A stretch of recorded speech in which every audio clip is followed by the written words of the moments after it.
Viral seorang OB dicintai oleh putri manajer, semua orang kantor tak terima. Karena merasa tersaingi dan OB itu tak pantas, begitupun ayahnya sangat menentang putrinya mempunyai hubungan dengan OB itu. Hingga fakta sebenarnya terungkap ternyata OB itu adalah. Namun sebelum cerita dimulai, kami sarankan untuk berkomentar dari daerah mana kalian menonton cerita ini, melakukan like dan subscribe, agar channel kisah populer bisa berkembang, dan bisa mempersembahkan cerita yang terbaik. Mari kita mulai ceritanya. Alarm butut di kamar kos sempit itu berdering pukul 4:05. Andi meraba meja kecil dari kayu lapuk, mematikan bunyi nyaring yang selalu terdengar sedikit sumbang. Kamar itu hanya cukup untuk ranjang tipis, kipas angin yang berderit, dan gantungan baju yang ia paku sendiri. Di dinding, ada foto ibunya di kampung. Senyumnya menjadi alasan Andi bertahan. Ia berangkat sebelum fajar, menaiki angkot yang kursinya robek namun akrab seperti teman lama. Di pangkuannya, tas selempang berisi lap microfiber, sarung tangan karet, dan buku catatan kecil tempat ia menulis to-do list harian. Andi suka menulis rencana. Katanya, hidup sederhana butuh tertib agar tidak berantakan. Sampai di gedung kantor, satpam yang berjaga, Pak Seno, mengangkat tangan. "Pagi, Endik." "Pagi, Pak," balas Andi. Senyum selalu ia berikan lebih dulu. Sebelum tenaga, sebelum keluh. Ia menukar sandal jepit dengan sepatu kets murah, lalu mendorong troli berisi cairan pembersih, pengharum ruangan, dan alat pel. Pukul 5, lantai kantor masih gelap. Hanya disinari lampu darurat yang kuning pucat. Andi mulai dari pantry. Ia menggosok meja, menata gelas, memastikan mesin kopi tidak tersumbat. Di ruang rapat, ia meluruskan kursi satu persatu, menimbang jarak antar sandaran, seolah-olah rapat penting negeri ini bertumpu pada simetrisnya kursi-kursi itu. Di koridor, ia mengelap logo perusahaan hingga kembali berkilau. Ketika fajar menipis, lift pertama memuntahkan karyawan yang terburu-buru. Sepatu pantofel berdecit, parfum mahal menembus udara dingin AC. "Pagi, Mas," sapa Rina dari resepsionis. Hektik menyusun kartu tamu. "Pagi, Mbak. Mouse-nya masih suka ngelag?" tanya Andi. "Masih." Andi menyeka sensor mouse dengan kapas alkohol dari sakunya. "Coba sekarang." "Wah, lancar. Makasih ya." Senyum kecil itu menjadi hadiah yang Andi simpan diam-diam. Ia belajar mengenali ritme kantor. Pukul 8, manajer lewat sambil bicara di ponsel. Pukul 9, kurir paket datang. Pukul 10, tumpukan gelas kopi kedua menunggu di pantry. Andi tak hanya menghapus noda, ia juga menyerap cerita. Di sela serpihan kertas dan tetes kopi, ia mendengar ambisi, tekanan target, juga tawa yang dibuat-buat. Jam makan siang, Andi turun ke warteg seberang.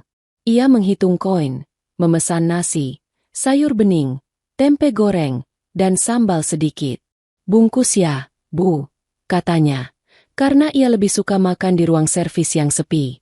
Dari amplop coklat kecil, Andi menyelipkan sebagian gajinya untuk dikirim ke ibunya akhir bulan. Ayahnya sudah lama tiada. Andi menjadi tulang punggung, dan ia memanggul tanggung jawab itu tanpa drama.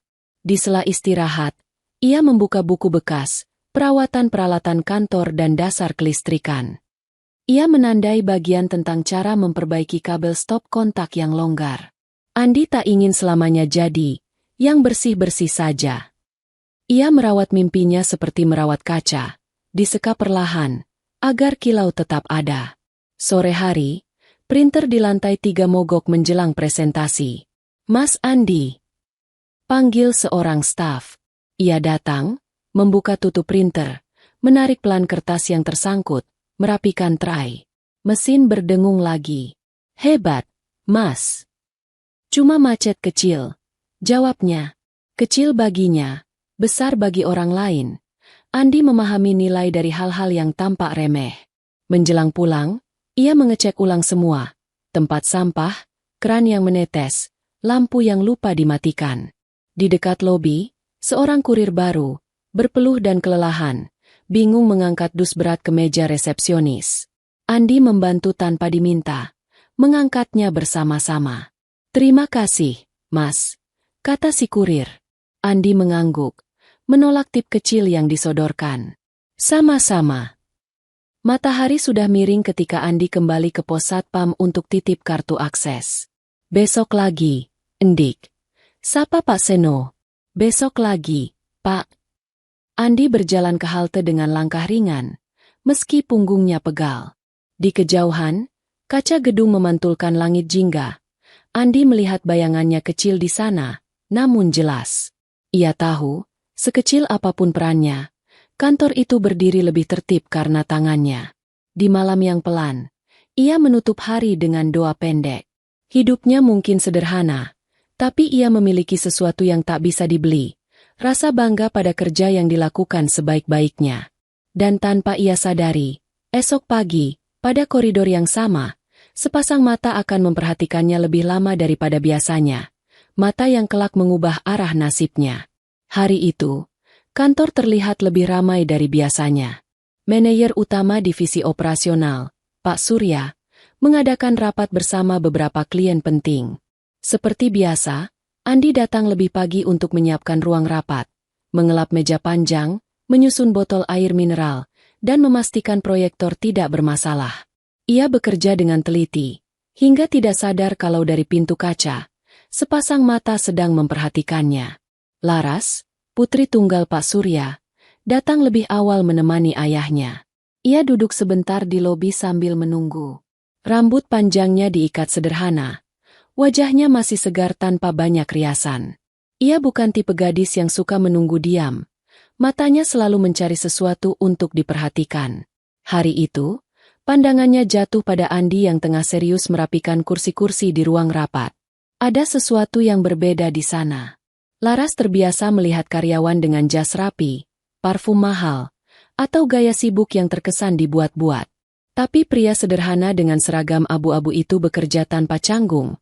Seakan-akan setiap kursi yang ia sentuh punya nilai. Saat keluar dari ruangan, Andi hampir menabrak Laras yang berdiri di depan pintu. "Maaf, Mbak," ucapnya cepat sambil menunduk sopan. Di tangannya masih ada kain lap dan botol pembersih. "Tidak apa-apa," jawab Laras singkat. Namun suaranya terdengar hangat. Untuk sesaat, Andi tertegun melihat senyum itu. Tapi segera ia menunduk lagi dan melangkah pergi. Sepanjang siang, kebetulan Laras sering melewati koridor tempat Andi bekerja. Ia memperhatikan cara Andi menolong seorang staf muda yang kesulitan membawa berkas. Bagaimana ia sigap mengatur ulang dispenser air ketika kosong. Bahkan bagaimana ia merapikan kabel di bawah meja tanpa disuruh. Semua terlihat natural, tulus, dan tanpa pamrih. Sore harinya, saat Laras menunggu di pantry, ia melihat Andi sedang membersihkan mesin kopi. "Mas, mesin kopi itu memang susah dipakai ya?" tanyanya spontan. Andi agak kaget. Jarang sekali ada tamu, apalagi putri manajer, yang menyapanya langsung. "Oh, tidak, Mbak. Cuma tersumbat bubuk kopi. Kalau ditekan pelan, pasti lancar lagi." Ia menyalakan tombol, lalu menyerahkan cangkir kertas ke Laras. "Silakan coba, Mbak." Laras mengambil cangkir itu. "Terima kasih." Ia menatap Andi sejenak, seperti ingin mengenal lebih jauh. Ada ketulusan di matanya, dan Andi hanya bisa tersenyum malu lalu kembali bekerja. Hari itu, benih kecil yang tak terlihat mulai tumbuh. Laras merasakan sesuatu yang berbeda dari pria sederhana itu. Bukan kekayaan, bukan jabatan, melainkan ketulusan yang jarang ia temukan dari pria mapan yang sering mendekatinya. Andi, di sisi lain, tidak pernah berani bermimpi lebih. Baginya, Laras hanyalah bintang di langit, sementara ia hanya debu di lantai kantor. Namun takdir, sebagaimana adanya, sudah mulai merajut pertemuan tak terduga yang kelak mengguncang hati banyak orang. Hari-hari setelah pertemuan pertama itu berubah menjadi sesuatu yang berbeda bagi Andi. Ia tidak pernah membayangkan bahwa seorang seperti Laras, putri manajer yang biasanya hanya dipandang sebagai tamu istimewa, akan kembali menyapanya, bahkan dengan ramah. Namun begitulah kenyataannya. Sejak sore di pantry itu, Laras sering mencari kesempatan untuk berbincang dengannya, meski singkat. Suatu siang, Ketika Andi sedang duduk di ruang servis kecil sambil menyantap bekal seadanya, pintu berderit pelan. Laras berdiri di sana, membawa sebuah kotak makan. "Masih makan sendiri?" tanyanya dengan nada ringan. Andi buru-buru bangkit, gugup. "Mbak Laras?" Iya, cuma nasi sama tempe." "Kenapa, Mbak?" Laras tersenyum dan duduk tanpa basa-basi. Ia membuka kotak makannya, memperlihatkan lauk ayam goreng dan sayur capcay yang masih hangat. "Aku bawain lebih. Kamu mau coba? Jangan nolak, ya." Andi terdiam, wajahnya memerah. Ia terbiasa menolak belas kasihan, tapi kali ini caranya berbeda. Tidak ada nada mengasihani dalam suara Laras. Ia menawarkan makanan seperti seorang teman, bukan orang yang merasa lebih tinggi. Perlahan, Andi menerima sepotong ayam itu. "Terima kasih, Mbak. Saya nggak tahu harus bilang apa." "Bilang saja enak kalau enak," jawab Laras sambil terkekeh. Sejak saat itu, percakapan kecil mereka mulai terjalin. Kadang Laras bertanya tentang pekerjaannya. "Capek enggak, Mas, bersihin kantor sebesar ini?" Andi hanya tersenyum. "Capek sih, Mbak. Tapi kalau nggak ada yang kerjain, kantor bisa berantakan. Jadi saya senang kalau lihat semua rapi." Jawaban sederhana itu membuat Laras terdiam. Ia terbiasa mendengar orang mengeluh tentang gaji, target, atau bos yang menyulitkan. Tapi dari Andi, ia mendengar keikhlasan yang jarang ditemui. Hari lain, Laras bercerita tentang kuliahnya, tentang hobi membaca novel, bahkan tentang persahabatannya yang rumit. Andi hanya mendengarkan, sesekali memberi komentar singkat. Anehnya, Laras merasa lebih dihargai saat bicara dengan Andi ketimbang dengan pria-pria mapan yang sering berusaha memamerkan diri di hadapannya. "Kenapa kamu bisa sabar gitu sih, Mas? Aku sering lihat kamu dibentak staf, tapi kamu nggak pernah marah," tanya Laras suatu sore. Andi menatap lantai, lalu menjawab pelan. "Karena marah nggak bikin pekerjaan selesai, Mbak. Kalau orang marah, saya anggap dia lagi capek. Jadi saya diam aja. Besok biasanya dia minta maaf sendiri." Kata-kata itu membuat Laras semakin kagum. Di balik seragam sederhana dan pekerjaan yang sering diremehkan, Andi menyimpan hati yang besar. Semakin hari, semakin banyak momen kecil yang mengikat mereka. Laras sengaja menunggu di pantry hanya untuk bisa ngobrol sebentar. Ia pernah tertawa terbahak-bahak ketika Andi bercerita tentang insiden lucu. Seekor kucing masuk ruang rapat dan mengacaukan presentasi. Andi yang berhasil mengusirnya keluar menjadi pahlawan kecil hari itu. Diam-diam, Laras mulai membawakan makanan tambahan untuk Andi. Kadang berupa kue buatan ibunya, kadang buah segar yang sengaja diselipkan di tasnya. Andi selalu menerima dengan canggung, tetapi matanya memancarkan rasa syukur yang tulus. "Kenapa sih kamu baik banget sama saya, Mbak?" tanya Andi suatu kali, tak kuasa menyimpan pertanyaan itu. Laras menatapnya serius, lalu tersenyum. "Karena aku lihat kamu beda. Kamu nggak pernah berpura-pura jadi orang lain. Itu yang bikin aku nyaman." Andi terdiam. Hatinya bergetar. Namun ia sadar jurang yang membentang di antara mereka. Laras adalah putri seorang manajer terpandang, sementara dirinya hanyalah seorang office boy. Tapi meski logika berusaha mengingatkan, hatinya tak bisa menolak perasaan hangat yang perlahan tumbuh setiap kali ia mendengar suara Laras.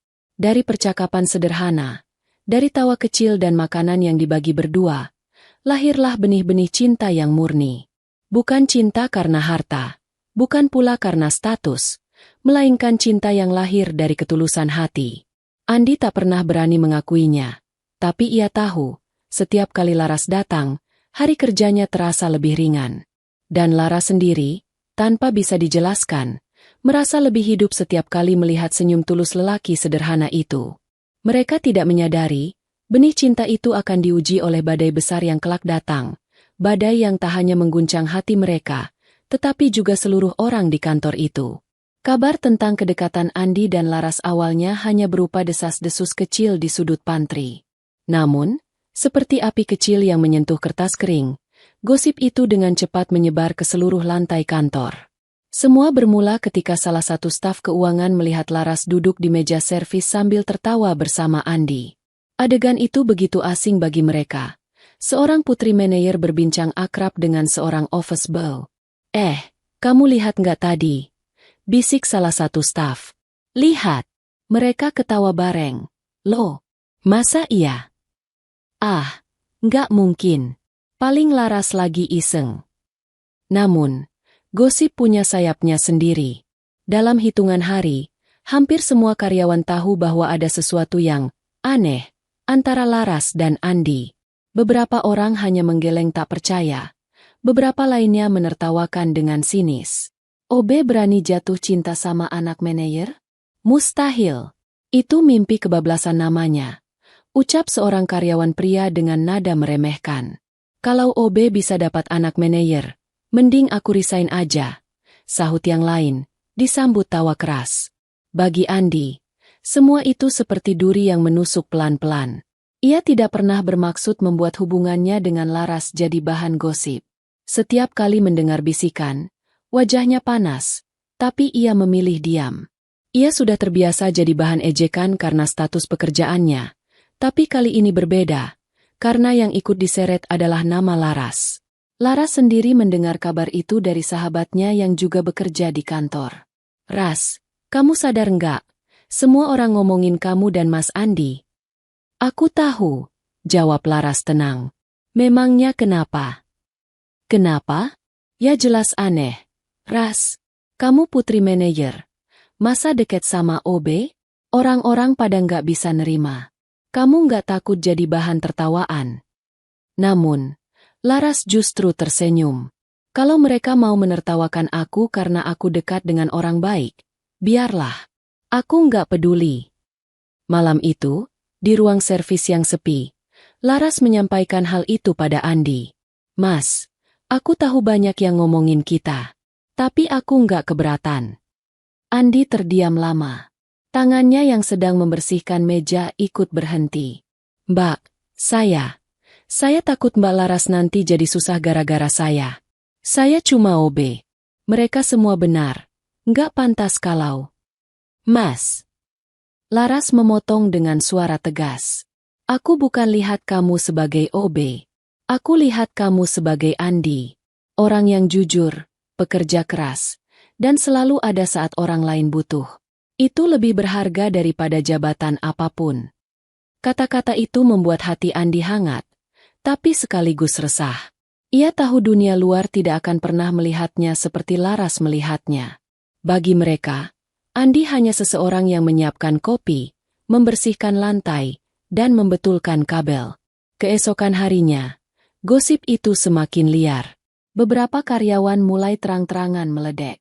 Saat Andi lewat membawa troli, ada yang bersiul dan berkata, hati-hati, jangan jatuhin gelasnya, nanti calon mantu manajer marah. Tawa keras pecah, dan Andi hanya menunduk. Namun, di balik semua cibiran itu, ada juga segelintir orang yang diam-diam iri. Mereka heran bagaimana seorang OB bisa membuat Laras, gadis cantik, pintar, dan berasal dari keluarga terpandang, lebih sering tersenyum daripada biasanya. Sampai suatu hari, gosip itu akhirnya sampai ke telinga Pak Surya sendiri. Awalnya ia tak percaya. Baginya, itu hanya rumor konyol. Tapi ketika seorang staf melaporkan bahwa Laras sering terlihat mengobrol lama dengan Andi, bahkan membawakan makanan untuknya, darah Pak Surya seakan mendidih. Anakku, dengan seorang OB, gumamnya keras di ruang kerjanya. Rahangnya mengeras, tangannya mengepal di atas meja. Tidak mungkin. Ini penghinaan. Badai pun mulai terbentuk. Dan tanpa disadari Andi maupun Laras, hubungan yang mereka bangun dengan tulus akan segera menghadapi ujian terberatnya. Ujian yang bukan hanya datang dari luar, tapi juga dari keluarga sendiri. Kemarahan itu akhirnya pecah seperti badai yang sudah lama ditahan. Hari itu, Pak Surya baru saja selesai rapat panjang dengan direksi. Wajahnya sudah tegang sejak pagi. Ditambah kabar dari beberapa staf tentang kedekatan putrinya dengan Andi membuat hatinya semakin panas. Ia berjalan dengan langkah berat menuju ruangan kerja. Namun begitu melewati lobi, ia melihat pemandangan yang membuat darahnya mendidih. Di pojok pantry, Laras duduk di kursi tinggi sambil berbincang dengan Andi yang berdiri di depannya. Mereka tertawa kecil, tampak akrab, seolah tidak ada sekat status sosial di antara mereka. Bagi Pak Surya, itu adalah penghinaan besar. Laras, suaranya menggelegar, membuat semua orang di sekitar terdiam. Tawa yang tadi renyah mendadak membeku. Andi buru-buru menunduk, sementara Laras menoleh dengan wajah kaget. Ayah, suaranya pelan. Pak Surya melangkah cepat, wajahnya merah padam. Apa yang ayah dengar selama ini ternyata benar. Kau bergaul dengan OB ini. Tangannya menuding Andi, seolah menunjuk sesuatu yang menjijikan. Beberapa staf yang sedang lewat langsung berhenti, berpura-pura sibuk tapi jelas telinga mereka terarah ke sana. Suasana kantor mendadak hening, hanya terdengar bunyi jarum jam di dinding. Ayah, dengar dulu penjelasan aku, pinta Laras, berusaha tenang. Tidak ada penjelasan, bentak Pak Surya. OB hanya tukang bersih-bersih. Dia bukan orang yang pantas mendampingi anakku. Kau itu putri manajer. Laras, jangan pernah kau dekat dengannya lagi. Andi hanya bisa menunduk. Kedua tangannya menggenggam kain lap begitu erat hingga basah oleh keringat. Ia ingin bicara, ingin menjelaskan bahwa ia tidak pernah bermaksud melukai siapapun. Tapi lidahnya keluh. Mas Andi tidak salah, yah. Suara Laras meninggi, membuat semua orang makin terkejut. Aku yang memilih untuk berbicara dengannya. Aku yang merasa nyaman dekat dengannya. Kenapa ayah harus merendahkannya?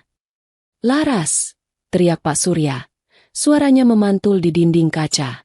Kau tidak tahu dunia ini bagaimana. Kau tidak tahu malu? Semua orang memperhatikanmu, dan kau membiarkan mereka menertawakan kita. Seorang putri manajer bergaul dengan OB. Itu aib. Laras, aib. Suasana kantor makin mencekam. Beberapa karyawan saling pandang. Ada yang menutup mulut menahan komentar. Ada pula yang menikmati drama itu seperti menonton pertunjukan. Akhirnya, Pak Surya menoleh tajam ke arah Andi. Dan kau, Andi, jangan pernah mendekati anakku lagi. Kalau aku dengar kabar ini terulang, kau akan kuhapus dari perusahaan ini, mengerti? Andi mengangkat wajahnya perlahan, matanya berkaca-kaca, namun ia tetap menunduk hormat. Baik, Pak, saya mengerti. Suaranya lirih, hampir tak terdengar. Bagus, sekarang kembali ke pekerjaanmu. Jangan berani-berani lagi mengangkat wajahmu di depan anakku. Pak Surya berbalik dengan langkah keras, meninggalkan ruang pantry yang sepi. Laras menatap Andi dengan mata berkaca. Mas, aku minta maaf, bisiknya. Andi menggeleng, tersenyum pahit. Tidak perlu, Mbak. Semua ini salah saya. Seharusnya saya tahu diri. Hari itu, Andi merasa harga dirinya diinjak-injak. Ia tidak marah, tidak membantah, hanya menyimpan luka itu di dalam dada. Di hadapan seluruh staf, ia dipermalukan. Seolah dirinya hanyalah noda yang harus disapu dari lantai perusahaan. Namun, di dalam hati Laras, tekadnya justru semakin mengeras. Ia tidak bisa menerima bagaimana ayahnya merendahkan seseorang hanya karena status pekerjaan. Bagi Laras, Andi lebih dari sekadar OB. Ia adalah seseorang yang jujur, pekerja keras, dan tulus. Dan sejak hari itu, pertentangan antara seorang ayah dan anak pun dimulai. Pertentangan yang akan mengguncang bukan hanya keluarga mereka, tetapi juga seluruh kantor yang menjadi saksi.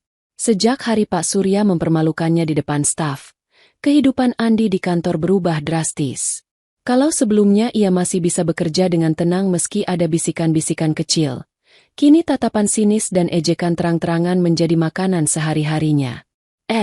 Hati-hati, calon menantu manajer lewat. Celetuk seorang karyawan laki-laki sambil terkekeh ketika Andi mendorong troli pembersih. Yang lain menimpali. Jangan-jangan nanti OB ini tiba-tiba jadi atasan kita. Seram juga ya. Tawa mereka pecah, memantul di lorong kaca. Andi pura-pura tidak mendengar. Ia menunduk, melangkah pelan sambil tetap mengerjakan tugasnya. Tapi di dalam hati, luka itu menoreh lebih dalam. Setiap kata terasa seperti pisau yang mengiris harga dirinya. Pernah suatu pagi, ketika ia baru selesai mengepel lantai ruang rapat, dua staf masuk sambil menyeret kursi dengan sengaja, meninggalkan jejak kotor sepatu di lantai yang baru dibersihkan. Waduh, Mas Andi, kayaknya harus ulang lagi tuh. Lantainya belum kinclong. Ucap salah satu dari mereka dengan senyum meremehkan. Andi menunduk, mengambil kembali pel dan membersihkan tanpa berkata apa-apa. Ia tahu, melawan hanya akan membuat keadaan lebih buruk. Ada pula kejadian ketika ia diminta membawa setumpuk berkas berat ke lantai atas. Saat melewati tangga, seorang karyawan pura-pura tersenggol dan menabraknya. Tumpukan berkas jatuh berserakan, menimbulkan keributan. Orang itu malah berkata lantang, "Aduh, Mas Sobe, nggak bisa hati-hati sedikit? Gimana mau jadi mantu manajer kalau kerjaannya aja ceroboh begini?" Sekali lagi tawa meledak di sekitarnya. Andi jongkok, memunguti kertas satu persatu. Tangannya gemetar, bukan karena beratnya pekerjaan, tapi karena menahan rasa malu yang nyaris membuat matanya basah. Ia menggigit bibir, berusaha keras agar air mata tidak jatuh di depan orang-orang yang menghinanya. Malam hari, di kamar kos yang sempit, Andi sering termenung lama. Kata-kata kasar dan ejekan di kantor berputar di kepalanya, seolah tidak mau pergi. Ia bertanya pada dirinya sendiri, apakah benar aku tak pantas untuk Laras? Apakah semua orang harus menghinaku hanya karena aku seorang OB? Namun, setiap kali pikiran itu menghimpit, ia selalu mengingat kembali senyum Laras. Senyum itu menjadi cahaya kecil yang menguatkannya di tengah gelapnya luka batin. Laras sendiri, meski tahu apa yang terjadi, hanya bisa marah dalam hati. Ia pernah membela Andi terang-terangan, tapi itu malah membuat ayahnya semakin murka dan karyawan lain semakin ganas dalam ejekan. "Aku kuat, Mbak," kata Andi suatu sore ketika Laras menemuinya diam-diam di taman belakang kantor. "Jangan khawatir. Saya sudah biasa diremehkan. Tapi ini nggak adil, Mas." Laras menahan air mata. "Mereka nggak tahu siapa kamu sebenarnya. Mereka cuma lihat seragam abu-abu itu." Andi tersenyum tipis. "Biarlah. Suatu hari nanti, kebenaran akan bicara sendiri. Saya cuma berharap Mbak Laras nggak kapok berteman sama saya." Laras menggenggam tangannya erat. "Aku nggak akan pergi, Mas. Apapun yang terjadi, aku tetap percaya sama kamu." Meski kata-kata itu menguatkan, luka-luka yang ditanggung Andi tetaplah nyata. Setiap hari ia harus menelan pahitnya penghinaan, menahan diri agar tidak membalas, dan tetap berdiri tegak di tengah badai ejekan. Ia tahu, badai ini belum puncaknya. Sesuatu yang lebih besar pasti akan datang, dan ia hanya bisa bersiap dalam diam. Larut malam di rumah besar keluarga Surya, suasana meja makan terasa dingin. Hanya ada dentingan sendok yang sesekali menyentuh piring. Laras duduk menunduk, sedang ayahnya, Pak Surya, menatapnya tajam dari seberang meja. Ibunya, Bu Ratna, berusaha menjaga ketenangan, tapi jelas terlihat ia gelisah. "Ayah sudah dengar kamu masih sering bicara dengan anak itu." Suara Pak Surya memecah keheningan. Nada bicaranya berat, seperti palu godam yang menghantam meja. Laras mendongak, matanya berani. "Ya, benar. Aku masih bicara dengan Mas Andi." Pak Surya membanting sendok ke meja. Suaranya nyaring. "Kau keras kepala. Ayah sudah bilang, jangan pernah dekat dengan dia lagi. Dia OB. Laras, OB. Bukan orang yang selevel denganmu." "Ayah, kenapa terus menyebutnya begitu? Seolah pekerjaannya menjadikan dia rendah. Padahal, aku melihat sesuatu yang jauh lebih berharga dalam dirinya." Laras menahan napas, lalu melanjutkan. "Aku mencintainya bukan karena jabatannya. Aku mencintainya karena hatinya. Karena ketulusan yang gak pernah aku temukan pada pria lain." Kata-kata itu membuat suasana meledak. Wajah Pak Surya merah padam. Nadinya berdenyut di pelipis. "Kau bilang kau mencintai dia. Cinta? Apa kau sudah gila? Laras? Bagaimana mungkin kau, anakku, jatuh cinta pada OB?" Apa kau ingin mempermalukan keluarga kita? Bu Ratna mencoba menenangkan. Surya, tolong jangan terlalu keras. Tolong diam, Ratna. Bentaknya. Ini masalah harga diri keluarga kita. Apa kata orang nanti kalau anak seorang manajer menikah dengan OB? Mereka akan menertawakan kita, merendahkan nama kita. Laras menggenggam erat ujung roknya, mencoba menahan gemetar. Air matanya mengalir, tapi suaranya tetap kokoh. Biarlah mereka menertawakan. Ayah, aku tidak peduli. Lebih baik aku dicintai seseorang yang tulus daripada hidup dengan pria kaya yang cuma berpura-pura. Pak Surya berdiri, kursinya berderit keras. Cukup, selama kau masih jadi anakku, kau tidak akan pernah bersama dia. Ingat itu, Laras. Aku lebih baik melihatmu menikah dengan orang lain, siapa saja, asal bukan dia. Laras pun berdiri, menatap ayahnya dengan mata yang berkilau karena tangis dan keberanian. Kalau ayah memaksaku, aku tetap tidak akan menyerah. Aku akan tetap memilih Mas Andi. Karena aku yakin, cintaku padanya benar. Kalimat itu membuat Pak Surya membeku sesaat, lalu semakin marah. Ia berjalan cepat meninggalkan ruang makan. Pintu kamar kerjanya dibanting keras hingga rumah bergetar. Bu Ratna memeluk Laras yang sudah terseduh. Nak, ayahmu memang keras kepala. Tapi jangan terburu-buru. Kamu tahu dia sangat menjaga nama baik keluarga. Laras menggeleng di pelukan ibunya. Ibu, aku tahu ayah marah. Tapi hatiku sudah memilih. Aku nggak akan pernah meninggalkan Mas Andi. Malam itu menjadi titik balik. Laras, yang selama ini selalu menurut pada ayahnya, kini berdiri tegak menentang. Ia siap menanggung apapun, bahkan murka orang tuanya, demi mempertahankan cintanya pada seorang lelaki sederhana. Namun, di sisi lain, amarah Pak Surya semakin membara. Ia merasa kewibawaannya dilukai, kehormatannya diinjak-injak oleh anaknya sendiri. Dan dari amarah itu, lahirlah niat untuk menghancurkan Andi habis-habisan. Hari-hari setelah Laras menentang ayahnya berubah menjadi semakin berat. Apa yang tadinya hanya gosip kecil di kantor kini menjelma menjadi bahan gunjingan yang tak ada habisnya.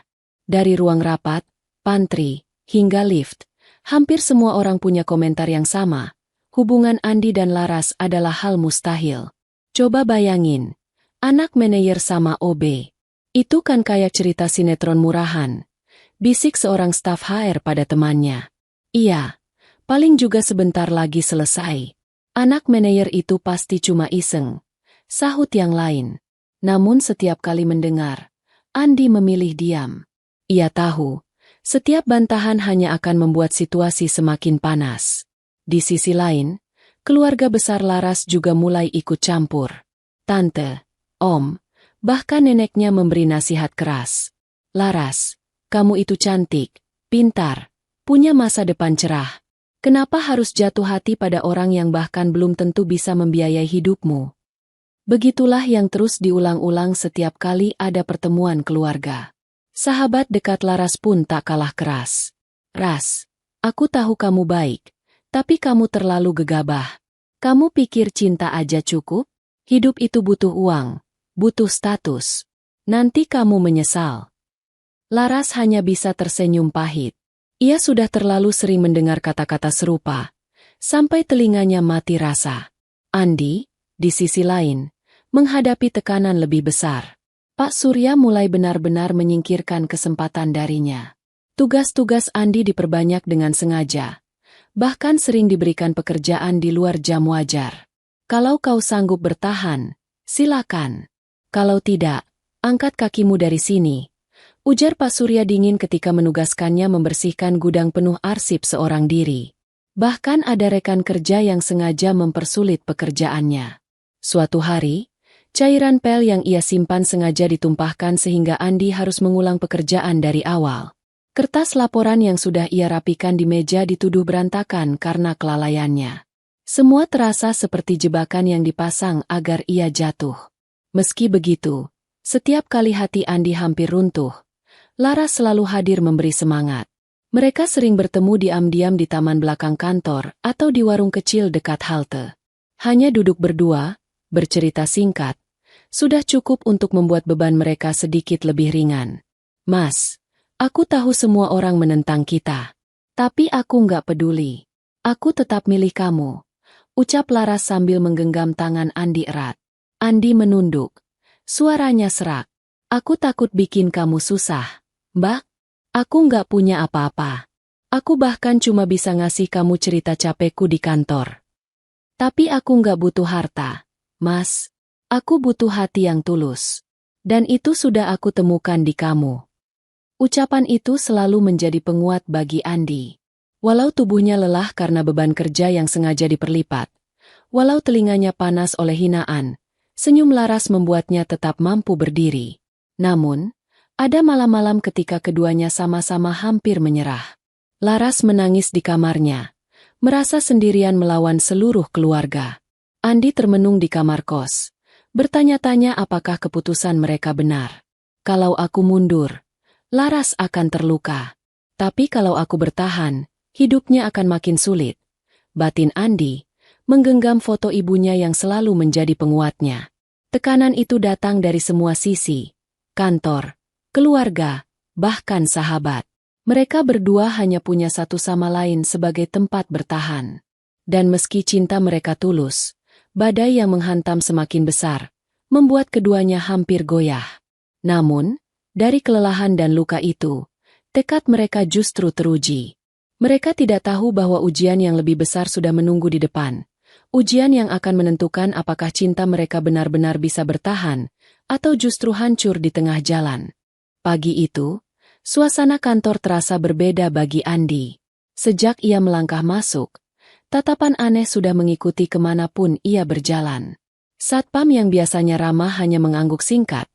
Beberapa staf bahkan menyingkir seolah-olah keberadaannya membawa aib. Andi merasakan hawa yang tidak biasa, seperti ada sesuatu yang menunggunya. Sekitar pukul 10, telepon di meja resepsionis berdering. Setelah menutup gagang telepon, Rina menoleh pada Andi dengan wajah ragu. Mas, Pak Manajer manggil ke ruangannya. Hati Andi langsung berdebar. Ia tahu, panggilan itu tidak akan membawa kabar baik. Dengan langkah berat, ia berjalan menuju lantai 5, tempat ruangan Pak Surya berada. Tangannya dingin, keringat mengalir di punggung meski AC menyala dingin. Begitu pintu dibuka, suasana ruangan terasa mencekam. Pak Surya duduk di balik meja besar. Kedua tangannya bertaut di atas permukaan kayu. Tatapannya menusuk, penuh kemarahan yang ditahan-tahan. Andi, panggilnya datar. Ya, Pak. Jawab Andi sambil menunduk hormat. Keheningan sesaat membuat detak jam dinding terdengar jelas. Lalu suara Pak Surya pecah, keras dan penuh kebencian. Kau berani sekali mendekati anakku. Apa kau kira kau pantas? OB sepertimu bermimpi menjadi bagian dari keluargaku. Andi tetap menunduk. Suaranya bergetar. Saya tidak pernah berniat merendahkan Bapak atau keluarga Bapak. Saya hanya bekerja di sini dengan sepenuh hati. Bekerja? Bentak Pak Surya. Tangannya menghantam meja hingga kertas-kertas berhamburan. Jangan pura-pura polos. Kau kira aku tidak tahu? Kau berani mencuri hati anakku. Itu sama saja kau menghina martabatku. Aku tidak akan biarkan. Andi menggenggam erat kain lap yang masih ia bawa. Hatinya hancur. Tapi ia mencoba menjaga suaranya tetap tenang. Maafkan saya, Pak. Saya tidak pernah berniat merusak kehormatan Bapak. Laras, dia hanya melihat saya sebagai teman. Teman. Pak Surya mencondongkan tubuhnya ke depan. Wajahnya merah padam. Jangan bohong. Laras membelamu mati-matian. Itu berarti kau sudah merasuki pikirannya. Dengarkan aku baik-baik. Andi, kalau kau tidak menjauh dari anakku, aku akan pastikan hidupmu hancur. Aku bisa pecat kau kapan saja, dan aku akan buat kau tidak diterima dimanapun. Kata-kata itu menusuk jauh ke dalam dada Andi. Ia ingin menjawab, ingin mengatakan bahwa cintanya pada Laras tulus, bahwa ia tidak pernah berniat jahat. Tapi lidahnya keluh, terikat rasa takut dan perih yang menyesakkan. Akhirnya, ia hanya menunduk lebih dalam. Saya mengerti, Pak. Pak Surya mengibaskan tangannya seolah mengusir. Keluar. Jangan biarkan aku lihat kau lagi dekat-dekat dengan Laras. Ingat ancamanku. Andi melangkah keluar dengan langkah gontai. Setiap langkah terasa berat, seolah ada beban ribuan kilo di pundaknya. Begitu pintu tertutup di belakangnya, ia menarik napas panjang, matanya panas. Rasanya seperti seluruh dunia bersekongkol menjatuhkannya. Di lorong sepi, Andi bersandar pada dinding. Apakah ini akhir? Pikirnya. Ia sudah terbiasa diremehkan. Tapi ancaman kali ini berbeda. Itu bukan sekadar ejekan, melainkan upaya nyata untuk menghancurkan hidupnya. Saat itulah, ponselnya bergetar. Ada pesan singkat dari Laras. Mas, jangan takut. Aku selalu ada di sisimu. Kita pasti bisa lewati ini bersama. Air mata yang tadi ia tahan akhirnya jatuh juga. Di tengah tekanan, ancaman, dan rasa putus asa, satu hal masih membuatnya bertahan. Cinta tulus seorang gadis yang percaya padanya, meski seluruh dunia menentang. Namun, Andi tidak tahu bahwa semua ini baru permulaan. Ancaman Pak Surya hanyalah bayangan kecil dari rahasia besar yang akan segera terbongkar. Sebuah kebenaran yang akan mengubah segalanya. Hari itu, suasana kantor berubah begitu berbeda. Para staf sibuk berlarian, meja-meja dibereskan, karpet divakum berkali-kali, bahkan bunga segar ditaruh di lobi. Semua itu bukan tanpa alasan. Bos utama perusahaan, pendiri sekaligus pemegang saham terbesar, akan datang dari luar negeri. Namanya Bapak Wijaya. Usianya sudah senja, rambutnya memutih, namun wibawanya masih kuat. Ia jarang sekali muncul ke kantor cabang karena lebih banyak mengurus bisnis di luar negeri. Jadi, setiap kali ia datang, semua orang dibuat sibuk setengah mati. Andi, seperti biasa, menjalankan tugasnya. Ia ikut mengepel lantai lobi hingga mengilap. Walau tubuhnya letih, ia tidak pernah setengah-setengah dalam bekerja. Namun, di balik semangatnya, hatinya sedang rapuh. Kata-kata ancaman Pak Surya beberapa hari lalu masih terngiang. Ia hampir yakin hidupnya di perusahaan itu sudah tinggal menghitung hari. Ketika mobil mewah berhenti di depan gedung, semua orang menunduk hormat. Dari dalam keluar seorang pria tua dengan tongkat kayu elegan. Matanya tajam, langkahnya tegas meski usianya renta. Semua karyawan menyambut dengan salam hormat. Pak Surya sendiri yang menjemput. Senyum lebar terpaksa dipaksakan meski hatinya masih dipenuhi amarah pada Andi. Rapat besar pun digelar di ruang utama. Semua jajaran manajer hadir. Andi, yang ditugaskan menyiapkan air minum dan perlengkapan rapat, berjalan pelan masuk membawa nampan. Ia berusaha sebisa mungkin tidak menonjol, hanya sekadar menjalankan tugasnya. Namun, saat Andi menunduk meletakkan gelas di depan bos utama itu, sesuatu terjadi. Bapak Wijaya menghentikan pembicaraannya dengan direksi, lalu menatap Andi lekat-lekat. Pandangannya tidak sekadar melihat seorang office boy, tapi seperti melihat sesuatu yang jauh lebih dalam. Anda siapa, nak? Tanya Bapak Wijaya tiba-tiba. Semua orang terkejut. Tidak biasanya sang bos besar menyapa seorang OB. Andi menunduk sopan. Saya Andi, Pak. Office boy di sini. Hening sejenak. Lalu Bapak Wijaya mengernyit. Tatapannya semakin tajam. Andi, wajahmu sangat mirip. Ia menoleh pada staf terdekat. Tolong, panggilkan anak ini ke depan. Aku ingin melihatnya lebih jelas. Dengan ragu, Andi berdiri di hadapan semua orang. Degup jantungnya begitu keras. Telapak tangannya dingin. Bapak Wijaya bangkit dari kursinya, berjalan mendekat dengan bantuan tongkat. Ia menatap Andi dari kepala hingga kaki, lalu berhenti lama di wajahnya. Mata tuanya berkaca-kaca. Tidak salah lagi. Garis mata ini, bentuk rahang ini, persis ayahmu dulu. Andi terperanjat. Ayah saya, Pak. Sang bos besar menepuk bahunya gemetar. Ya. Ayahmu adalah anakku yang hilang kontak bertahun-tahun. Dan itu berarti, kamu adalah cucuku. Ruangan itu mendadak hening. Semua orang tercengang, termasuk Pak Surya. Senyum yang tadi ia pamerkan sirna seketika. Ia tidak percaya apa yang baru saja didengar telinganya. Apakah ini cucu yang selama ini aku cari? Suara Bapak Wijaya bergetar, namun penuh kepastian. Ya, aku yakin. Ini darah dagingku. Cucu yang lama terpisah dariku. Andi berdiri kaku. Pikirannya kacau. Bagaimana mungkin ia, seorang OB sederhana, ternyata cucu dari pemilik perusahaan? Air matanya menetes tanpa bisa ditahan. Selama ini ia dipermalukan, dihina, dianggap tidak pantas. Dan kini, kenyataan itu terbongkar di depan semua orang. Para staf saling berbisik, beberapa menutup mulut karena tak percaya. Mereka yang dulu menertawakan Andi kini menunduk malu. Sementara Laras, yang duduk di pojok ruangan bersama ibunya, menatap Andi dengan mata berbinar. Hatinya berteriak, "Benar kan, Mas? Aku tidak salah mencintaimu." Pak Surya sendiri hampir tidak bisa berkata apa-apa. Wajahnya pucat, keringat dingin membasahi pelipis.